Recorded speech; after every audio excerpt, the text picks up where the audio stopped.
Assalamualaikum warahmatullahi wabarakatuh. Perkenalkan, nama saya Jenita Anindya dari kelas 10-4. Hari ini saya akan menjelaskan tentang daur biogeokimia dan daur nitrogen. Yang pertama adalah daur biogeokimia. Pengertian dari daur biogeokimia adalah proses sirkulasi unsur-unsur kimia penting seperti karbon, nitrogen, air, fosfor, dan sulfur melalui komponen biotik maupun abiotik. Fungsi dari daur biogeokimia ini, yang pertama itu menjaga keseimbangan ekosistem, yang kedua menyediakan unsur hara bagi makhluk hidup, yang ketiga mendukung proses kehidupan seperti fotosintesis, respirasi, atau dekomposisi. Jenis-jenis utama dari daur biogeokimia ini ada 5. Yang pertama daur air, daur karbon, daur nitrogen, daur fosfor, dan daur sulfur. Daur air itu proses singkatnya itu air menguap lalu membentuk awan, turun sebagai hujan, diserap tanah atau tumbuhan, lalu kembali menguap. Kalau proses singkat dari daur karbon itu karbon dari karbon dioksida digunakan untuk tumbuhan berfotosintesis, lalu dimakan hewan, lalu kembali ke udara lewat respirasi dan pembusukan.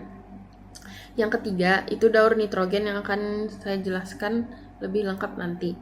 Yang keempat, itu daur fosfor.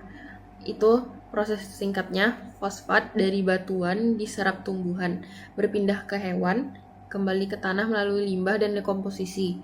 Yang kelima, daur sulfur. Sulfur dari batuan atau volcano itu ke atmosfer, lalu menjadi hujan, lalu diserap makhluk hidup, lalu kembali lewat pembusukan. Selanjutnya adalah daur nitrogen yang akan saya jelaskan lebih detail. Jadi, pengertian dari daur nitrogen ini adalah proses sirkulasi unsur nitrogen dari atmosfer ke tanah, makhluk hidup, lalu kembali lagi ke atmosfer.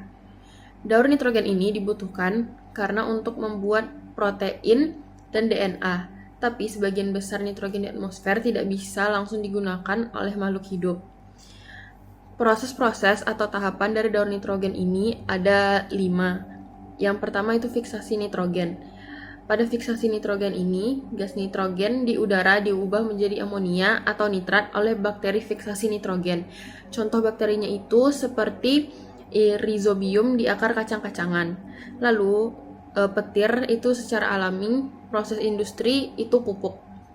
Proses kedua adalah nitrifikasi. Pada nitrifikasi ini amonia diubah oleh bakteri menjadi nitrit, lalu nitrat yang dapat diserap oleh tumbuhan. Yang ketiga itu asimilasi. Asimilasi ini tumbuhan menyerap nitrat dari tanah, lalu digunakan untuk membentuk protein.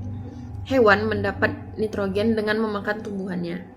Yang keempat itu amonifikasi. Bangkai dan kotoran makhluk hidup diurai oleh bakteri, menghasilkan amonia. Yang kelima, denitrifikasi.